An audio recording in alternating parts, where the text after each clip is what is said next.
Conflictos y estrategias para conseguir la paz. Módulo 7 del curso SIC 507, Psicología Social Transcultural.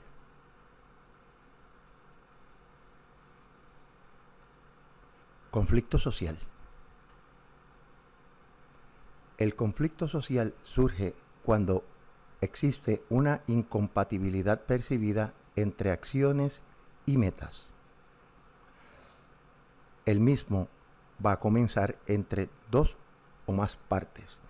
A pesar de que en el campo de la psicología hablamos del conflicto interno, que es cuando tenemos un conflicto de nuestras ideas, pensamientos y acciones o experimentamos disonancia cognitiva. Esto es muy distinto a cuando dos personas, o sea, una persona que representa unos intereses y otra que representa otros o los intereses contrarios, chocan entre sí. Al ser solamente dos personas involucradas en el conflicto, ya es un conflicto social o un conflicto entre partes. Así que, por definición, este comienza entre dos o más partes.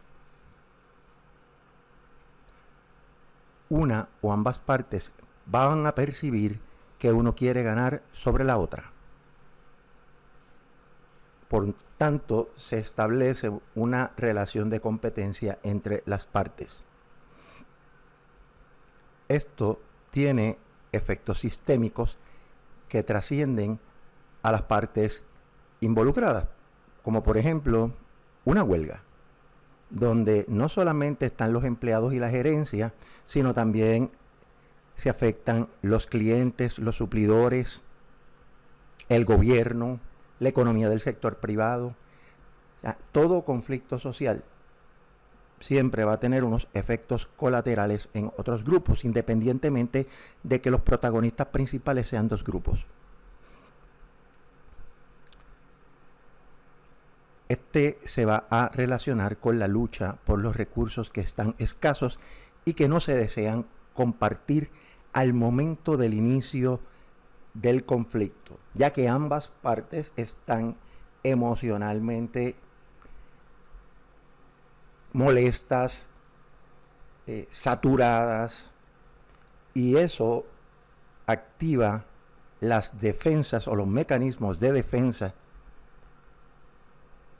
También activan el sistema límbico, que genera altos niveles de adrenalina, por eso es que las personas se agitan fuertemente, y también el estrés y la ansiedad, y en otros casos el temor que puede surgir en el conflicto, va a generar cortisol en todas las personas involucradas. O sea que el conflicto social también va a impactar fuertemente a los individuos, y esa suma de efectos individuales impactan cada colectivo, de manera tal que esas respuestas fisiológicas se mancomunan, o sea, se unen dentro de un conflicto social entre partes, y eso es lo que muchas veces hace que en principio sea bien difícil resolver un conflicto. Ahora, ¿qué genera el conflicto? La literatura señala lo que se conocen como dilemas sociales o trampas sociales. Así que, por definición, estos dilemas sociales se definen como intereses personales sobre temas que afectan y tienen consecuencias grupales. Se reconoce en la literatura dos de ellos. Esas trampas sociales se les conoce como el dilema de los prisioneros y la tragedia de los comunes. Ahora, ¿qué es el dilema del prisionero o el dilema de los prisioneros?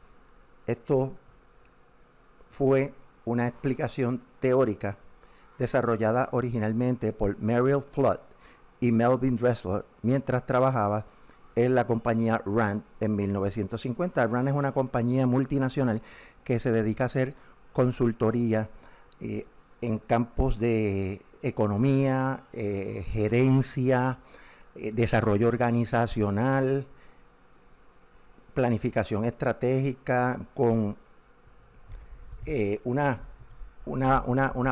vasta trascendencia. También Albert Tucker formalizó el juego o este concepto con la frase tomando como metáfora los procesos de recompensa penitenciarias. Por eso es que se le llama el dilema del prisionero. Pero básicamente aplica a todos los problemas y las trampas sociales, los conflictos y los problemas de competencia que enfrentan los grupos. Ahora, el problema de este dilema, ¿en qué consta? Es que si somos personas egoístas, o sea que lo queremos todo para nosotros, podemos pensar que delatando a otros vamos a obtener mejores resultados, en vez de que ambas partes cooperen mutuamente y al final ambos saldrán favorecidos. Esa es la naturaleza del dilema del prisionero y se utiliza como metáfora una situación donde, por ejemplo, aquí tenemos dos prisioneros, prisionero 1 y 2. Si planteamos de que va a haber un nivel de egoísmo en ambas partes, eso es una, u otra, que el prisionero 1 no conoce al prisionero 2. Eso es otro factor. Porque si yo quiero obrar de buena fe con el que no conozco, pues ya hay una actitud mía como individuo de cooperar y de ayudar. Pero si yo no conozco a la otra persona y soy egoísta, pues voy a ir a mí, voy a tratar de defenderme a mí mismo. Así que hay tres casos primordiales en el dilema de los prisioneros. Primero, si el prisionero 1 mantiene silencio en espíritu de cooperación con el prisionero 2, pero el prisionero 2 por egoísta confiesa, ¿qué va a suceder? La persona que se mantuvo en silencio le van a dar 20 años de cárcel, pero el que confesó lo liberan. Claro, en la realidad no están. Usualmente los que confiesan le dan una pena menor. Una pena menor. A lo mejor 5 años o de los 10, de los 20, 10. Pero para entender un poco el dilema de los prisioneros, que también funciona bajo el esquema económico del juego de todo o nada. Ahora bien, en el caso B, si el prisionero 1, por cooperar con el prisionero 2, mantiene silencio y el prisionero 2 hace lo propio, a ambos le dan 1 año. O sea que el costo de ambos quedarse en silencio genera una ganancia. O sea, la cooperación entre ambos hace que salgan en 1 año. Ahora, ¿qué pasa cuando ambos prisioneros confiesan, o uno le echa la culpa al otro, aun conociéndolo o sin conocerlo? Ambos van a tener 5 años. Ese tipo de pensamiento, si lo aplicamos a los dilemas que se dan en el mundo social, tanto de la economía, las relaciones sociales, el comportamiento de los mercados, ¿cuál es la mejor opción? Al final de todo es si ambas partes cooperan mutuamente, van a tener 1 año de cárcel. Lo que básicamente nos dice el dilema de los prisioneros es que cuando ambas partes cooperan entre sí, el resultado va a ser mejor. Esa es la base del dilema de los prisioneros. Y es el por qué es importante manejar estas situaciones sociales en esquemas de cooperación. Ahora, nuevamente, como mencionó desde el principio, 2 personas son un componente social, 2 grupos son un componente social, y eso tiene ramificaciones en otros subsistemas sociales. Por ejemplo, en el caso A, un prisionero que se queda callado y otro confiesa, el que termina con 20 años de cárcel no va a ver a su familia por 20 años. Por tanto, el sistema familiar se va a afectar. El que confesó, que como parte de este dilema queda liberado, pues vuelve donde su familia. ¿Qué pasó? Si esos dos prisioneros componen un sistema social, va a haber unos subsistemas sociales que se afectan, otros se benefician y otros se afectan. Ahora bien, en el caso B, donde ambos cooperan mutuamente, ciertamente el que cada uno tenga un año de cárcel sí va a afectar a su familia, pero no es lo mismo que 20 años. O sea, el sentido de cooperación va a generar una pérdida, pero mucho menor en ambas partes. Por tanto, ambos subsistemas a la larga familiares terminarán ganando porque solamente va a pasar un año en la cárcel. Contrario a que ambos confesen, donde el subsistema familiar de prisionero 1 y prisionero 2 se va a afectar por 5 años. Así que el dilema de los prisioneros tiene repercusiones también con los otros subsistemas sociales que impactan a los sistemas sociales que se afectan inmediatamente. Así que eso es importante en esa dirección. Otro de los conceptos o de las trampas sociales son o es lo que se llama la tragedia de los comunes. Los comunes son recursos compartidos tales como el aire, agua, la energía y los alimentos, entre otros. La tragedia va a ocurrir o ocurre cuando las personas consumen más de lo que comparten y al estar dispersos tienden a colapsar los recursos compartidos. El problema de este dilema estriba en que las personas piensan que como otros no conservan los recursos, ellos no tienen la responsabilidad de hacerlo. Así que, y sobre todo, no tanto hoy que tenemos a través del internet comunicación global y podemos saber en qué países se conservan los recursos y en cuáles no. Antes era mucho más complicado.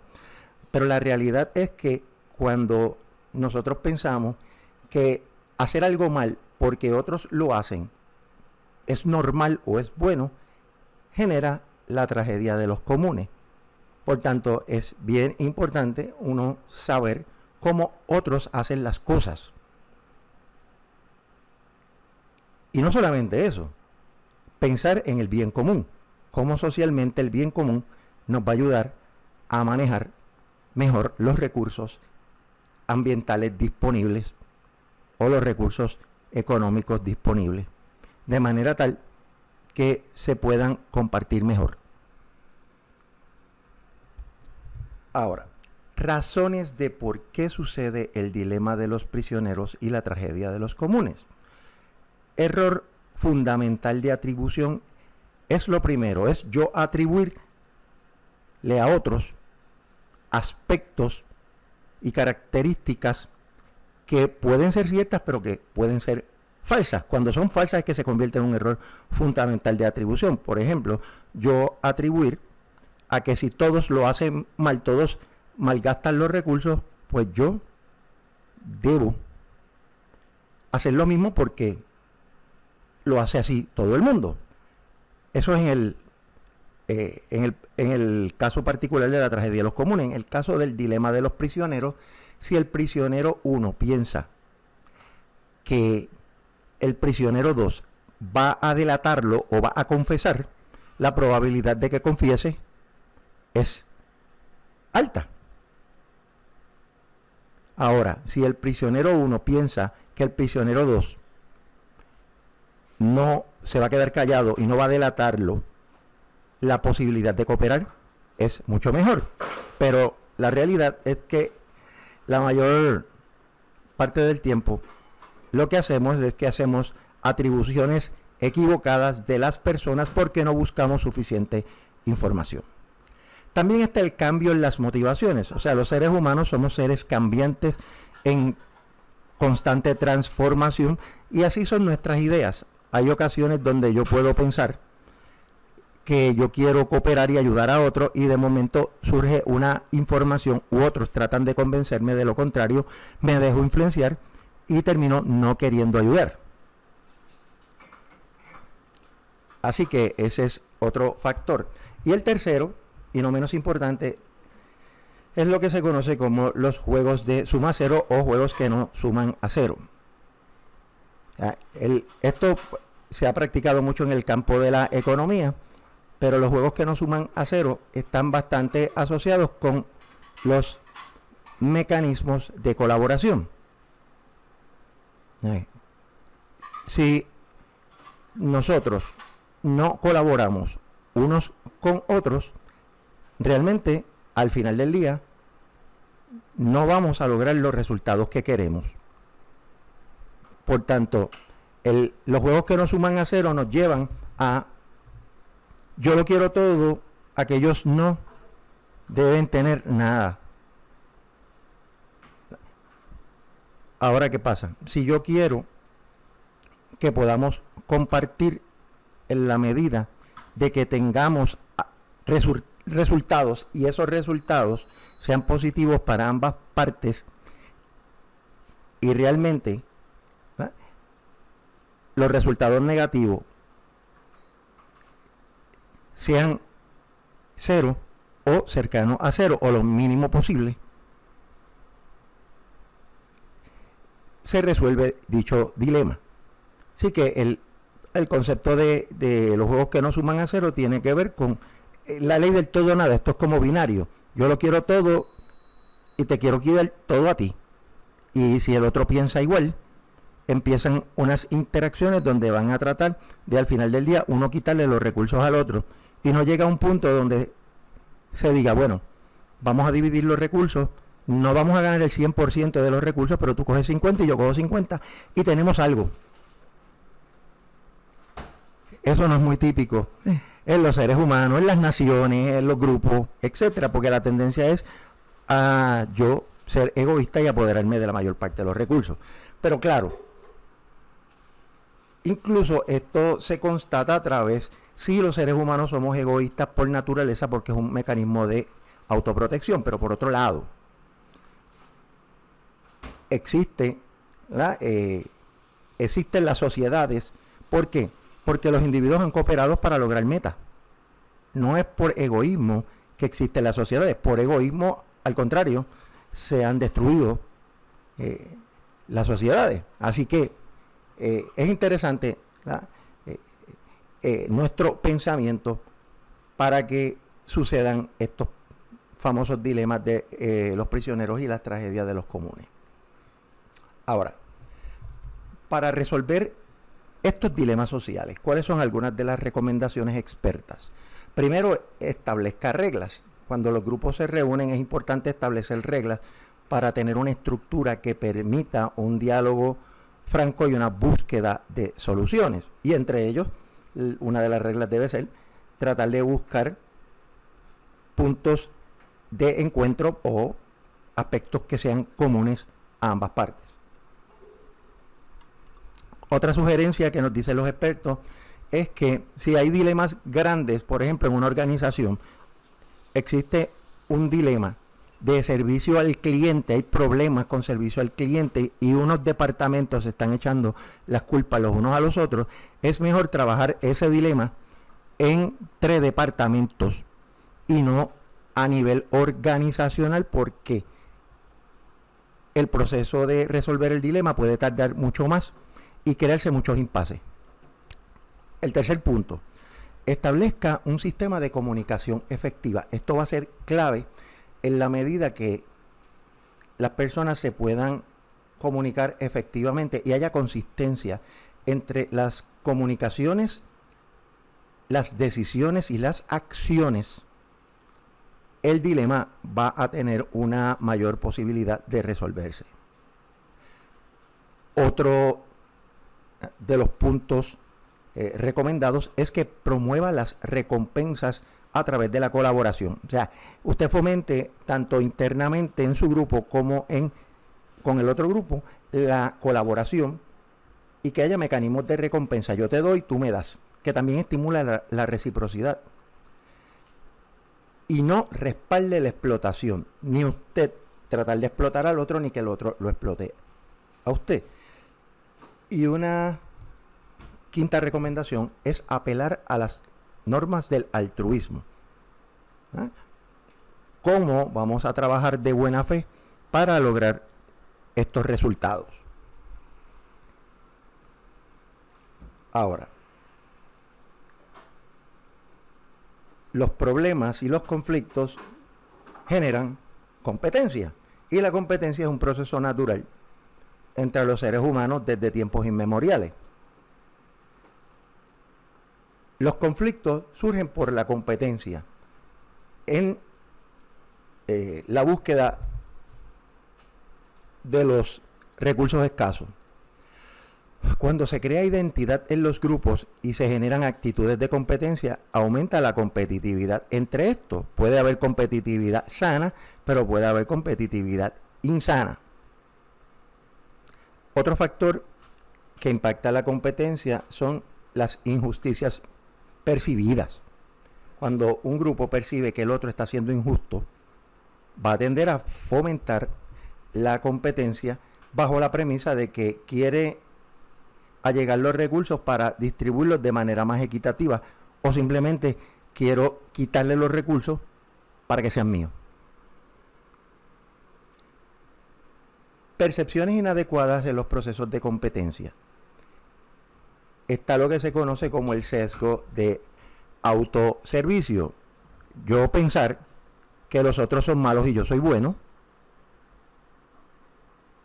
Yo generar características negativas de los otros y yo decir que soy todo lo contrario a eso.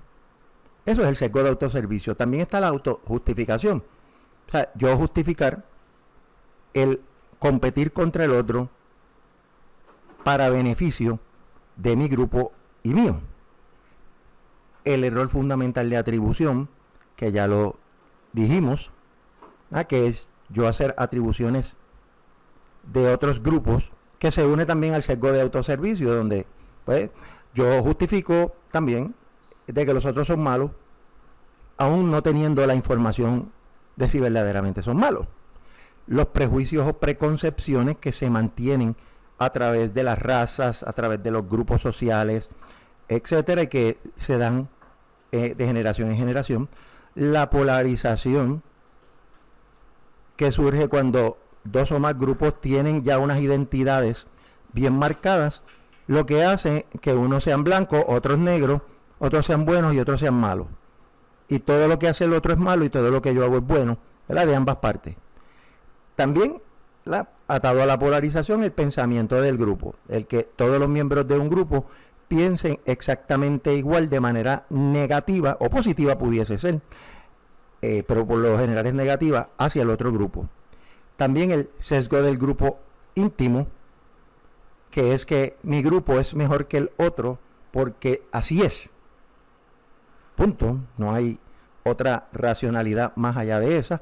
Y los estereotipos, que también son prejuicios y preconcepciones, pero que están validados socialmente, como por ejemplo, pues las razas, las características que tienen diferentes razas o grupos étnicos, características que tienen las personas que pertenecen a unas clases sociales determinadas, entre otros.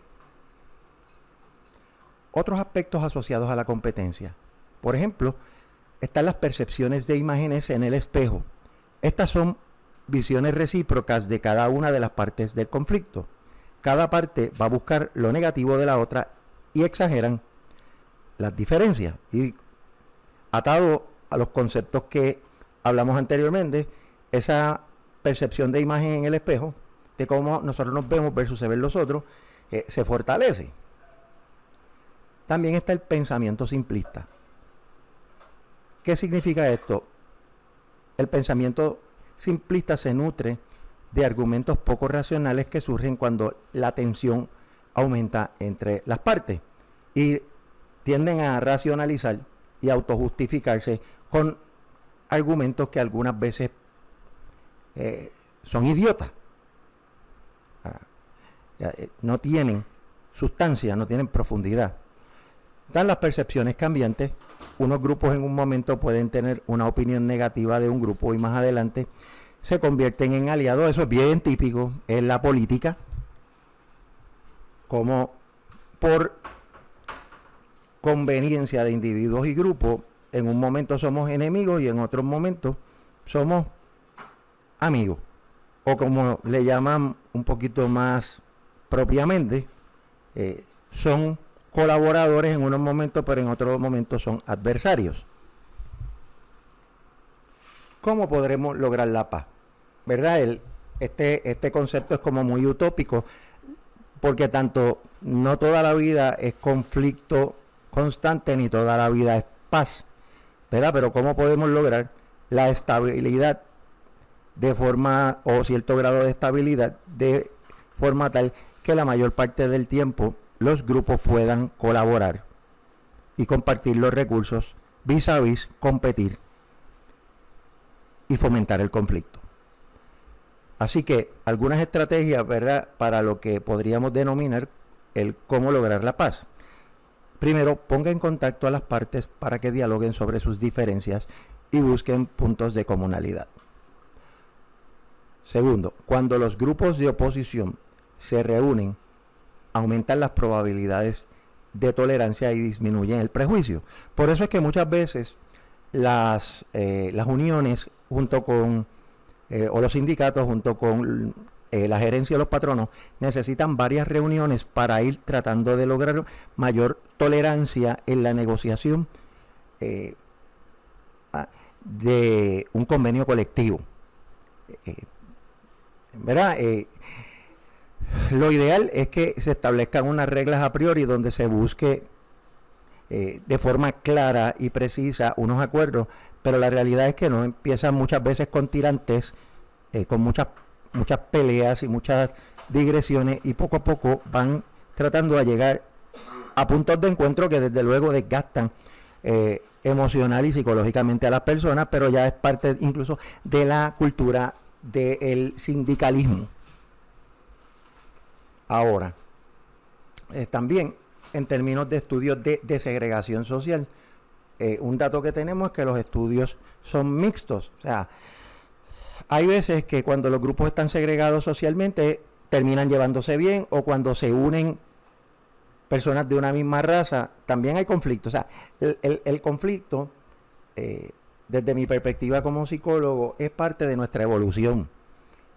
Tanto el conflicto individual como el conflicto grupal. Claro, también solucionar los conflictos y llegar a términos donde se pueda colaborar a nivel de grupo, también es naturaleza nuestra, sino como sociedad hubiésemos desaparecido hace tiempo. Esto no es muy distinto tampoco de cómo los animales lo hacen. Hay animales, sobre todo aquellos animales que son de su propia especie, que pelean pero también trabajan mano a mano. Hay también otros animales que se unen con otras especies para lograr resultados. Lo cual nos lleva también, tanto en animales como humanos, que en ambientes naturales las personas buscan unirse a otros de su misma raza. Eso es una tendencia para buscar aspectos de comunalidad entre unos y otros. Continuando con cómo podemos lograr la paz. Ahora, por otro lado, la frecuencia con que las personas de razas diferentes comparten mejoran las actitudes hacia compartir con personas de distintas razas. Si, por ejemplo, los latinos se unen más con los negros, puede haber un mejoramiento de ambas partes o de ambos grupos para lidiar con los italianos o con los blancos norteamericanos, por decir algo. Ahora, el contacto entre grupos reduce la ansiedad, aumenta la empatía, mejora el conocimiento de cada parte o entre cada parte y disminuye la sensación de amenaza. Por eso es que es importante, ¿verdad?, mantener lazos de contacto y comunicación entre las partes. También, el que dos personas de razas diferentes compartan un mismo estatus social minimiza el prejuicio. ¿Por qué? Porque tienen puntos comunes, sobre todo en estatus social. Clase alta, blancos y negros; clase media, blancos y negros; clase baja, blancos y negros.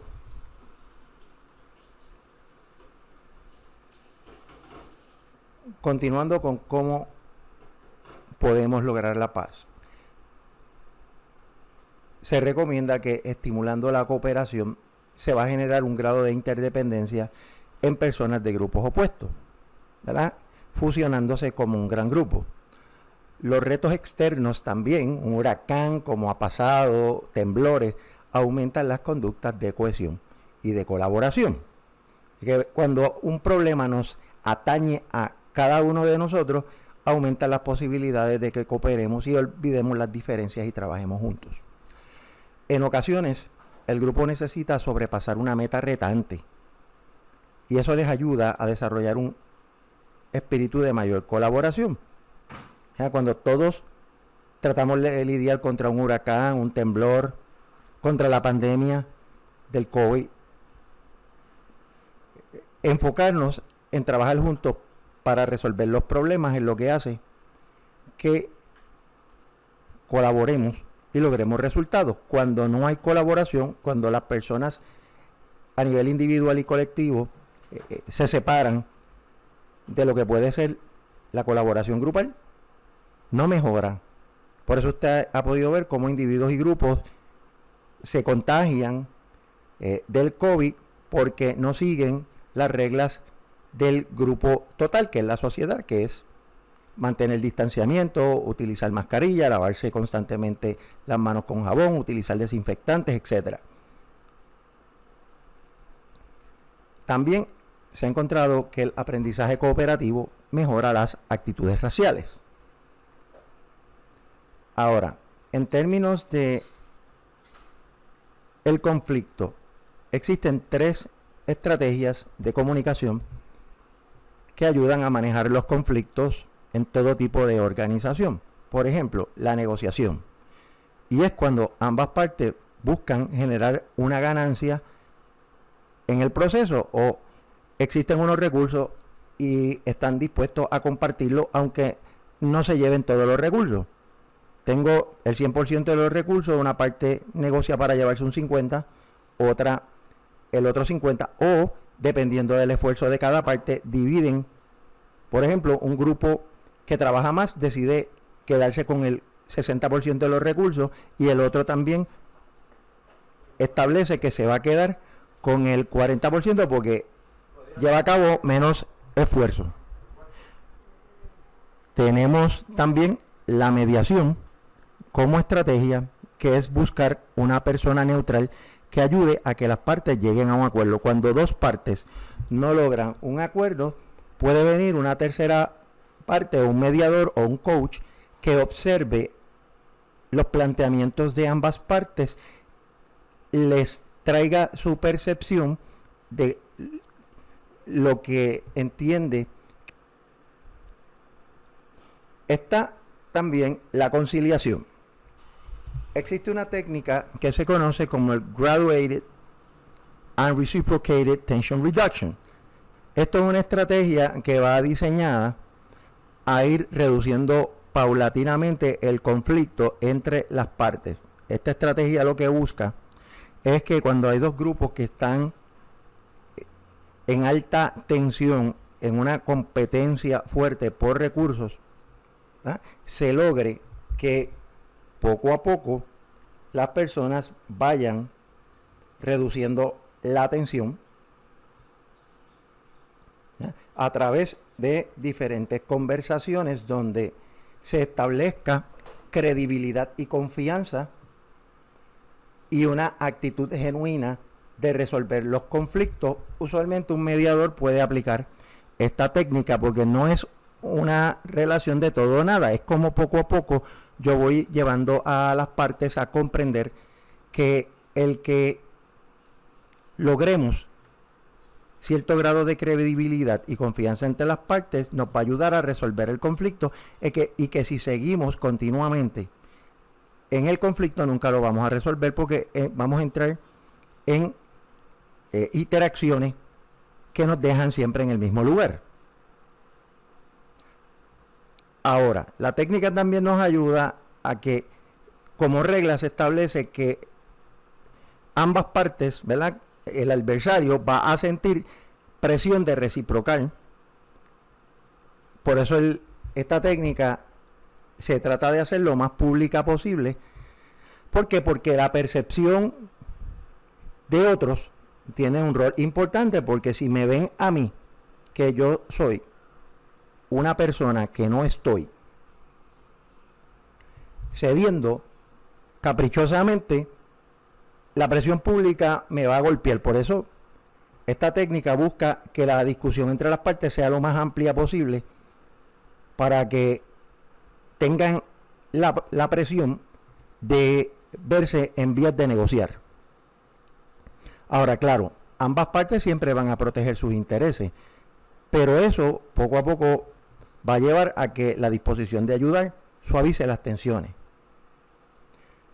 Al final del día, esta estrategia de conciliación lo que busca es que el proceso de resolución de dicho conflicto sea firme, la gente sea firme en los acuerdos, justo, y al final del día lo resolvamos o se resuelve el mismo de una manera lo más amigable posible. Pues básicamente, en términos generales, esto es lo que implica los procesos de conflicto con las estrategias para buscar mejorar las relaciones pacíficas entre individuos y grupos.